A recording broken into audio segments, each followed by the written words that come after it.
casa de los mexicanos, la casa en la que se hacen leyes, se construye políticas públicas, controlamos el poder, en la casa donde hacemos todos los días política. Quiero felicitar a los organizadores por esta segunda edición del Parlamento Juvenil, una segunda edición que, como decía hace un momento Toño, será la consolidación de este ejercicio. Me gustó mucho la frase de esta experiencia, porque es ante todo una experiencia integral de liderazgo, de política, de reconocimiento del papel que tienen como generación, de los retos que tienen como generación, pero también una experiencia de lo que tenemos que hacer hacia adelante para cambiar nuestra realidad y para cambiar nuestro país. Y su experiencia, una experiencia integral, no podía absolutamente dejar de lado la experiencia de los elevadores. Seguramente ustedes se dieron cuenta y vieron en carne propia lo que todos los días vivimos en este edificio, en el cual hay cosas que no funcionan bien, hay cosas que funcionan bastante bien. Uno de ellos es la queja recurrente de los elevadores. Les ruego una disculpa, sé que se tardaron un poco, pero evidentemente su experiencia no podía prescindir de ese conocimiento directo de nuestras propias fallas. Oigan, quiero decirles tres cosas fundamentales sobre lo que tenemos frente a nosotros, lo que tenemos como generación. Miren, el mundo está cambiando a una velocidad vertiginosa y es difícil a veces comprender nuestra propia realidad. Una de las principales responsabilidades que tiene una generación es entenderse en su realidad para poderla transformar. Y creo que es ahí el primer desafío que tenemos frente a nosotros, entender nuestra propia realidad. Cada vez que ha cambiado la forma en la que nos comunicamos como sociedad, como seres humanos, se han generado transformaciones en lo económico, en lo político y en lo social. Cuando surgió el lenguaje hablado, las sociedades dejaron de ser sociedades nómadas y se asentaron en comunidades. En lo económico surgió el principio de división del trabajo, tú cazas, yo recolecto, e inició la vida en sociedad. Cuando surgió el lenguaje escrito a través de la imprenta, también se provocaron transformaciones importantes en lo económico, en lo político o en lo social. En lo político surgió fundamentalmente el Estado y su capacidad para imponerse frente a los ciudadanos y también imponerse frente a otras realidades de poder. En lo económico surgió el comercio más allá de las fronteras, los intercambios de bienes entre unas y otras comunidades. Y en lo social, la consolidación de una comunidad política como la hemos conocido fundamentalmente en los últimos 3 siglos. Cuando surgió la comunicación vía televisión, recordarán a finales de los 60, principios de los 60, cuando la televisión empezó a imponerse como un mecanismo de comunicación, surgió la política de masas, surgió la política democrática como la conocemos hoy, el primer debate en televisión entre candidatos a la presidencia de la República en Estados Unidos. Por supuesto, cambió la forma en la que hicimos política, cambió la forma en la que nos entendimos como sociedad, se globalizó nuestra economía, en fin. Cada vez que surge una nueva forma de comunicarnos, algo pasa en la economía, en la política y en la sociedad. Y resulta que hoy ha surgido una nueva forma de comunicación que son las redes sociales, las tecnologías de información, como decía nuestra presidenta Elina, a la cual le doy la bienvenida al Senado de la República, reconociendo como siempre que esta es su casa. Cuando surgió las tecnologías de información también ha cambiado en buena medida la forma en la que entendemos y hacemos economía, política y sociedad. Hoy un ciudadano es mucho más poderoso que hace algunos años cuando no existían estas tecnologías. Hoy se puede globalizar en segundos la irritación social a través de un hashtag. Hoy se puede generar acción colectiva en segundos a través de las propias redes. Hoy interactuamos en distintas comunidades al mismo tiempo. Estamos en la comunidad de Facebook, con amigos, con los compañeros del trabajo, con los compañeros de la universidad, o tenemos comunidades distintas en el WhatsApp, en Twitter, etcétera, etcétera. Nuestra forma de interactuar en comunidad también ha cambiado. La forma en la que hacemos economía, generamos productividad, generamos empleo, hoy con la economía de lo intangible, por ejemplo, con Uber, que no tiene la propiedad de absolutamente nada, pero es la empresa con mayores coches, carros para renta. La economía de lo intangible que intercambia fundamentalmente conocimiento, que intercambia fundamentalmente información. Y también estamos en un momento en que la política está cambiando la forma en la que se hace. Hoy, a través de las redes sociales, de las tecnologías de información, se le puede exigir a los políticos, se les puede denunciar, se les puede criticar, se puede influir de una manera determinante en la forma en la que se toman las decisiones en una determinada comunidad política, en un determinado país, en un determinado estado. Y si ustedes se fijan, las instituciones que hemos creado a lo largo del tiempo han ido adaptándose poco a poco, a veces con algunas dificultades, a estas nuevas realidades, a estos nuevos cambios.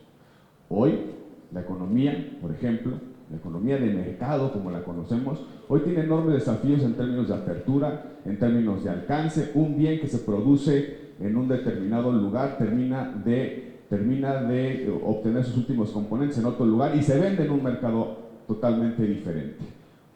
Y en ese contexto es donde se están dando nuestras nuevas realidades también de su propia generación. Y es donde quiero llegar ahora.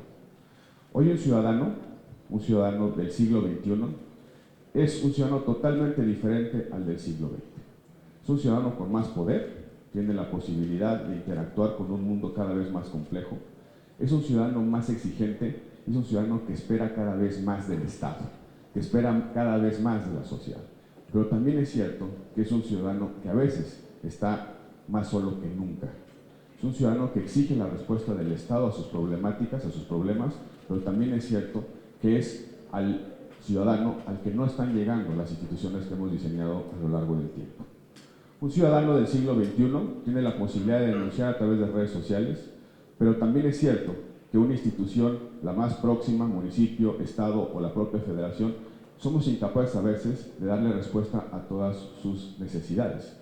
Es un ciudadano que ya no basta con tener una licenciatura para poder salir adelante, que no basta con tener algún conocimiento o alguna experiencia, sino que se compite de manera muy fuerte con otros ciudadanos, con otras personas, que ya el futuro les cuesta cada vez más trabajo. Es un ciudadano que interactúa en un mundo cada vez más complejo, un mundo cada vez más difícil. Y ese ciudadano que tiene muchas expectativas y que sus expectativas crecen a una velocidad terrible, no está recibiendo de parte de las instituciones que hemos diseñado en los últimos siglos, no están recibiendo la respuesta a todas sus expectativas. Y eso que se llama enojo social o irritación social no es otra cosa que una brecha entre las expectativas y la capacidad de respuesta de las instituciones a esas expectativas. Hoy un joven como ustedes no solamente quiere una buena educación, una educación que le permita competir con otros y salir adelante, no solamente quiere acceso a salud, no solamente quiere una posibilidad de empleo, no solamente quiere distinguirse y diferenciarse de los otros en términos de productividad, en términos de conocimiento, en términos de oportunidades, también quiere acceso a tecnología, también quiere acceso al deporte, también quiere acceso a una cultura, también quiere acceso a otros bienes y satisfactores que son necesarios para poder salir adelante. Y en esa brecha de irritación social, en esa brecha que se explica por la expectativa del ciudadano del siglo XXI y la capacidad de respuesta de las instituciones, está el mayor desafío político y de política pública que su generación debe enfrentar. ¿Cómo aumentamos las capacidades de las instituciones para responder a esas expectativas, para responder a las necesidades básicas de los ciudadanos en un mundo cada vez más complejo? Hace poco los ingleses decidieron salirse de la Unión Europea. ¿Por qué? Porque empezaron a culpar a la globalización de los problemas locales. Un pensionado británico se siente frágil y vulnerable porque hoy tarda 3 o 4 horas en poder desahogar su cita médica, porque en esas 3 o 4 horas el servicio público de salud tiene que atender a los migrantes o a otros ciudadanos. Y ese pensionado británico que votó por el Brexit, por la salida de Inglaterra a la Unión Europea, culpa al otro, culpa al extranjero, culpa a la migración, culpa a la globalización de esa dificultad específica, personal que tiene para obtener satisfactores básicos.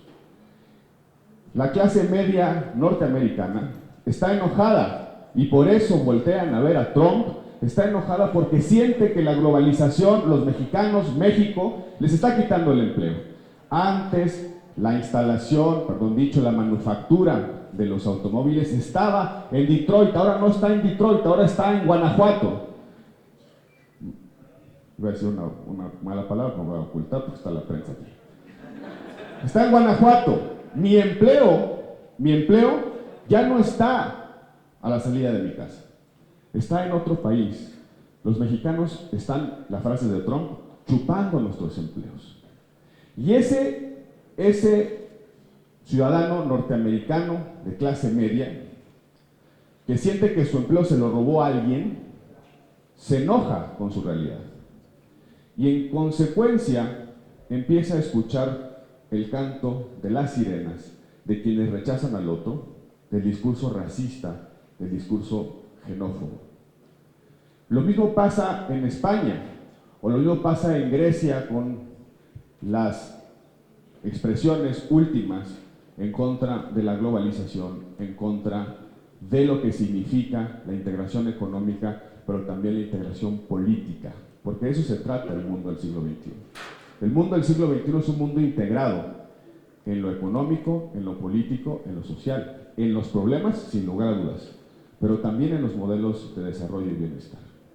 Durante el siglo XX y XXI construimos un modelo de desarrollo basado en 4 pilares. Y es el modelo de desarrollo que de alguna manera se ha impuesto en todo el mundo. 1, economía abierta y de mercado. 2, democracia política. 3, responsabilidad social del Estado, es decir, que el Estado asume deberes frente a los más desaventajados, frente a los más vulnerables. El Estado se hace cargo de la salud, de la educación, del empleo.